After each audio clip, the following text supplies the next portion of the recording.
உங்களுக்கு நிம்மதி உண்டாகுவதாக, தேவனுடைய இரக்கங்கள் அதிகமாவதாக. தேவன் என்ன சொல்றாங்கன்னா, ஏசாயா 48:18, உன் சமாதானம் நதியை போலும் உன் நீதி சமுத்திரத்தின் அலைகளை போலும் இருக்கும். நம்ம குடிக்கணும்னா, தண்ணி குடிக்கணும்னா ஒரு பாட்டில் தண்ணி போதும்ல நமக்கு. தேவன் என்ன சொல்றாங்கன்னா, நிம்மதியை பாட்டில்ல தரமாட்டேன், ஒரு ஆறு அளவுக்கு, ஒரு நதி அளவுக்கு நிம்மதியை கொடுத்துடுவேன் அப்படின்றாங்க. உங்களுக்கு உங்க வாழ்க்கையில நிம்மதி என்ற ஆறு ஓடி வரும் அப்படின்னு தேவன் சொல்றாங்க. அவ்வளவு நிம்மதி தேவைப்படுது இல்ல உங்க வாழ்க்கைக்கு, அப்படிதானேங்க? நிம்மதியே இல்லைல்ல. அதனால்தான் தேவன் நிம்மதிய ஒரு ஆறு அளவுக்கு கொடுக்கிறார், ஒரு நதி அளவுக்கு கொடுக்கிறாருங்க.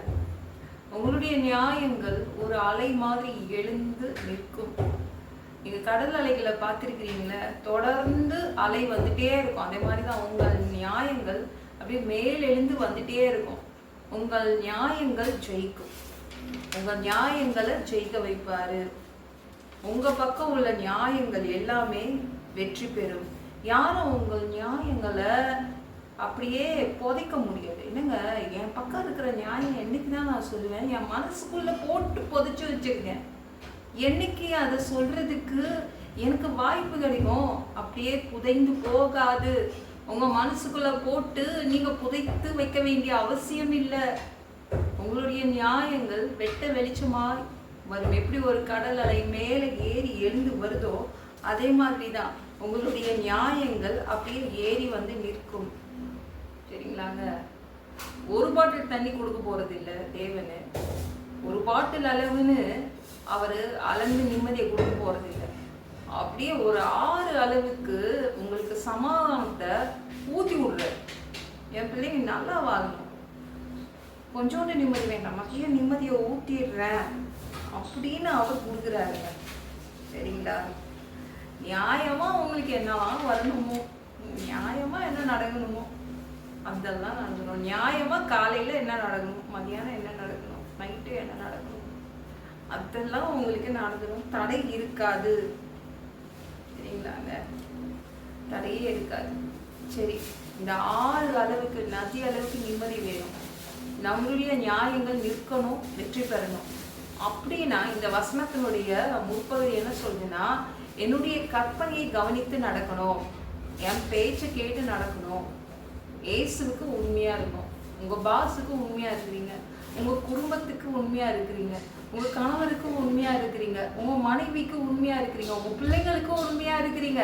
ஆனால் இயேசுவுக்கு உண்மையா இருந்திருக்கிறீங்களா?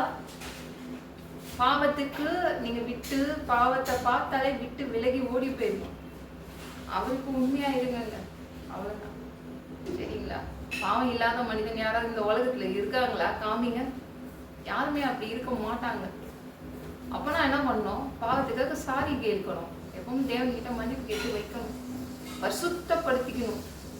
அப்படிலாம் நீங்க பரிசுத்தப்படுத்தி வாழ்ந்தீங்கன்னா, அவர் என்ன சொன்னாரோ அதன் படிலாம் செய்தீங்கன்னா, ஏன்னா உங்க வீட்டுல நிம்மதி இருக்கும்.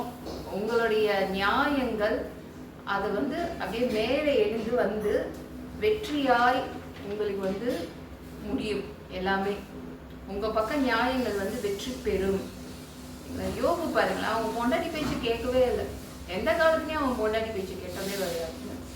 நண்பர்கள் பேச்சு கூட கேட்டதில்லை. நிறைய பேர் பாருங்க, யார் என்ன பேசினாலும் உடனே கேட்டுறது, இயேசுவை மறுதளிச்சிடுவாங்க. ஆனா இவன் அப்படிலாம் கிடையாது.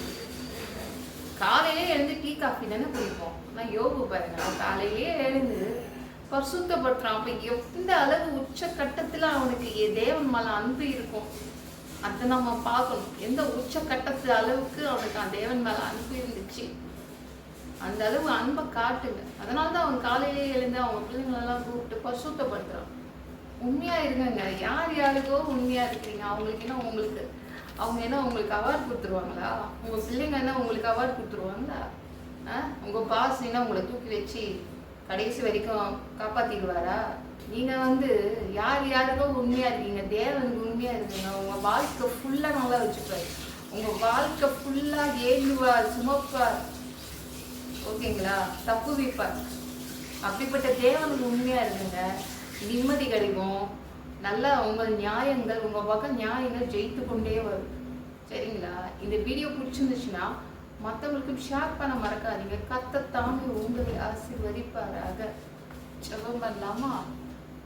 அன்பு பிதாவே, உங்கள் பிள்ளைங்க உங்கள் பாதத்தில் வந்திருக்காங்கப்பா. சாமி, எத்தனை நாள் தான் உங்கள் பிள்ளைங்க நிம்மதி இல்லாமல் இருப்பாங்க? அவங்க பக்கம் நியாயங்கள் எப்பொழுதும் ஏன் தோற்க வேண்டுமாப்பா? சாமி, உங்கள் பிள்ளைங்க உங்கள் பேச்சை கேட்டு நடப்பாங்க பா. உங்களுக்கு எது பிடிக்குதோ அதன்படி செய்வாங்க. அதனால் நீங்கள் உங்கள் பிள்ளைங்களுக்கு நிம்மதி அனுப்புங்க. 6 அளவுக்கு நிம்மதி அனுப்புங்க ப்ளீஸ்ப்பா. அவங்க பக்கம் நியாயங்கள் புதஞ்சிடக்கூடாது. மேலே எழுந்து வந்து ஜெயிக்கணும். உதவி செய்யணும். எல்லாம் பொல்லாத பிசாசுகள், ஏவல்கள், மந்திரங்கள், தற்கொலை ஆவிகள், பயத்தின் ஆவிகள், பலவீனப்படுத்துகின்ற ஆவிகள் எல்லாம் இயேசு என்ற பெயரினை கொண்டு துரத்துகிறேன். ஓடிப்போ. உங்கள் பிள்ளைங்களை இரத்த கோட்டிக்குள் மறைச்சிக்கோங்க. பரிசுத்த ஆவியால் நிரப்புங்க. நான் ஸ்நானம் எடுக்கணும். ரட்சிப்பீராக.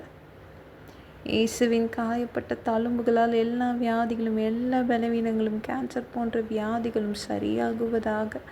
மரணப்படுக்கைகள் சரியாகுவதாக. ஒரு மனிதனாக பிறந்தா ஜீவ புஸ்தகத்தில் பேர் இருக்கணும். அப்படி இல்லைன்னா அந்த மனுஷனை பிடிச்சி நீங்கள் நரகத்தில் தள்ளிடுவீங்க. தீ எறிகிற இடத்துல எப்படி போய் வாழ்கிறதுப்பா? அடித்து உதச்சி திருத்தி எங்களை பரலோகத்துக்கு அனுப்புங்க. கழுவப்படாத பாவங்கள் எங்ககிட்ட இருந்துச்சுன்னா உங்கள் திரு ரத்தம் கொண்டு எங்களை கழுவி தயவுசெய்து எங்களை பரலோகத்துக்கே அனுப்பிடுங்கப்பா. எந்த ஒரு இமைப்பொழுது நீங்கள் வருவீங்கன்னு இயேசுவை வணங்கி வணங்கி காத்துட்ருக்கோம். பரிசுத்தமாக வாழ்ந்து காத்துட்ருக்கோம்.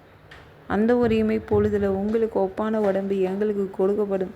அதை பெற்றுக்கொண்டு மத்திய வானத்தில் உங்களை சந்திக்க வருவோம். அந்த தருணத்தை நாங்கள் இழந்துடக்கூடாது. ஒரு மனிதனால் பரிசுத்தமாக வாழ்கிறது கூடாத விஷயம். அதற்கும் உங்கள் உதவி கேட்டு வந்து நிற்கிறோம் அப்பா. 7 வருட அந்தி கிறிஸ்து ஆட்சியில் விட்டுட்டு போயிடாதீங்க. பிசாசு நடத்தும் ஆட்சியில் விட்டுட்டு போயிடாதீங்க. 1000 வருடம் இந்த பூமியை ஆட்சி செய்வதற்காக வருவீங்க. அந்த பொற்காலத்தை பார்க்க ஆசைப்படுறோம். எல்லாவற்றையும் ஒப்பு கொடுக்குறேன். இயேசுவின் மூலம் ஜெபம் கேளும் பிதாவே. ஆமென்.